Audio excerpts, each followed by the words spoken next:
I've been trick-or-treating since I was a little kid, and now I'm 18. I don't care what anyone else thinks, because you can never be too old to get free candy. I usually have a routine every year, and I know exactly which neighborhoods in my area will be worth going. I usually start around 7 and try to clear as much ground as possible before it gets too dark around 11. That's usually when they stop giving out candy because it's too late. My motive was clear. I was going to go to the best neighborhoods possible with the limited time I had. I usually avoided high traffic neighborhoods because those usually suck and don't give you much candy. My past successful experiences were those smaller, lesser known neighborhoods. Those neighborhoods compared to the new upper class houses always had Halloween decorations on and would always give out candy.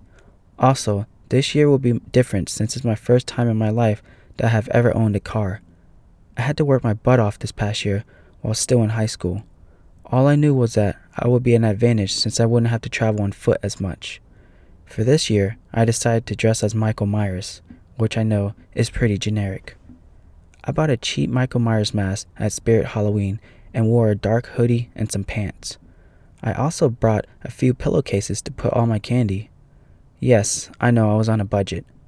The clock finally hit 7 and I was out on the road going to my usual routes.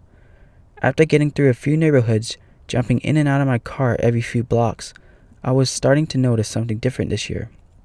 Not many houses seem to have their lights on this year. It's already almost 8 and my bag is lighter than usual. I didn't like the way this was going one bit. This was the year of COVID-19, but I didn't think people would stop giving out candy, period.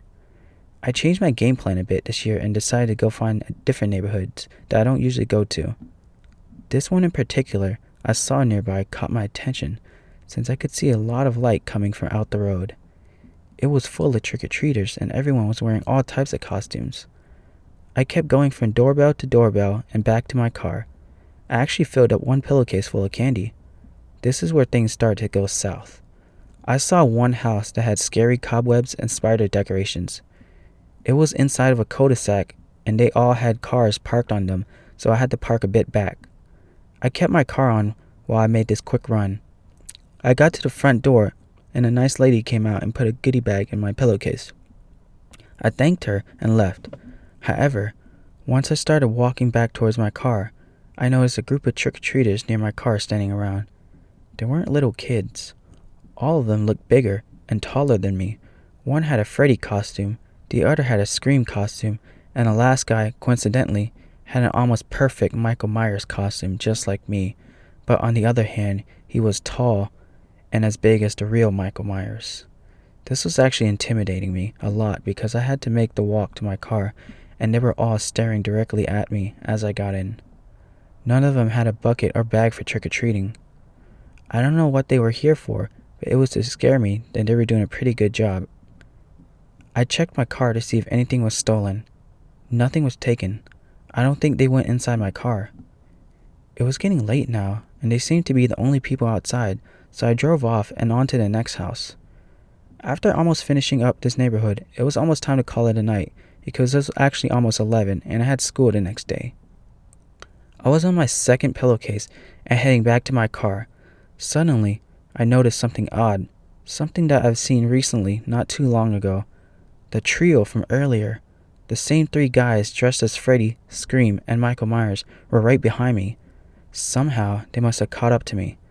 As I turned back, I can see them all sprinting right after me, but Michael in particular had a realistic looking knife and was actually fast walking unlike the other 2.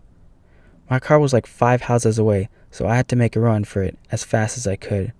The Scream guy almost caught up to me until I threw my pillowcase full of candy at him and got inside my car. I sped out the neighborhood. I wasn't thinking about candy at this point, but rather my life. I couldn't tell if it was a prank or if they were actually trying to kill me.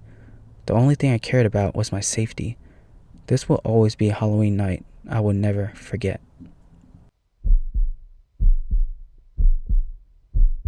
It was the night of Halloween, which landed right on a Friday, so me and my girlfriend decided to do something fun.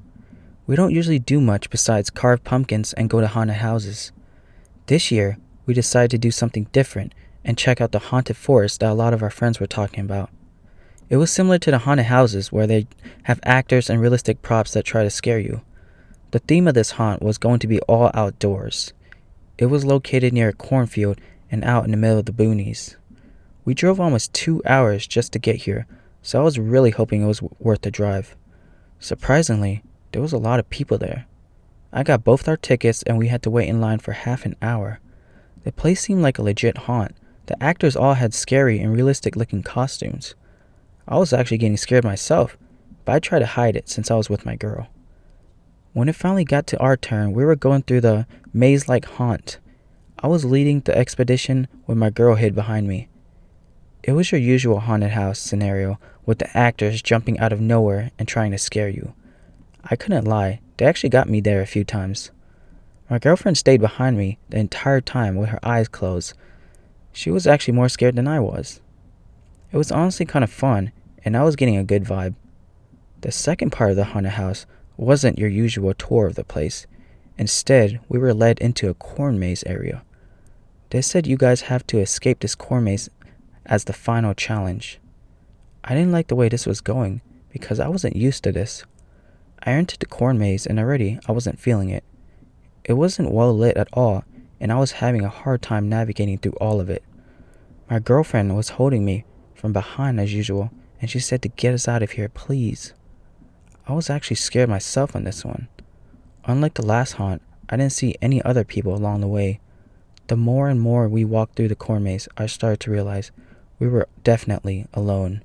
Not one staff or people in sight, just me and my girlfriend in the moonlight, giving us our only source of light. I got stopped in my tracks when I saw something hanging on a pole. It looked like a scarecrow, and when I finally got closer up to the point where I can see it from the front, I was right. There was a huge scarecrow hanging on a pole like you would typically see in a cornfield. Then suddenly, just as we were observing it closer, the scarecrow started moving its arms and legs as if it were trying to get down. It was alive. We both screamed and ran together in the opposite direction.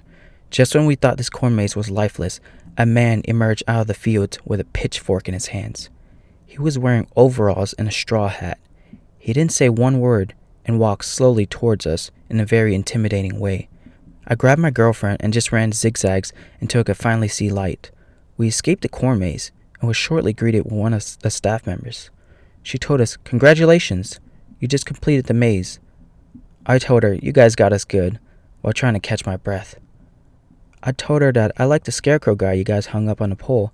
It was a really scary. I also asked how they hung him up like that. The lady was actually confused from everything I was telling her. She mentioned there shouldn't be any actors in the maze. It was supposed to be empty. She said the purpose of the corn maze was just for guests to walk along through the maze and find a way out. No jump scares or props. She didn't believe me or my girlfriend and thought we were both crazy. We left that night and headed back to our apartment. We stayed up questioning everything that happened that night.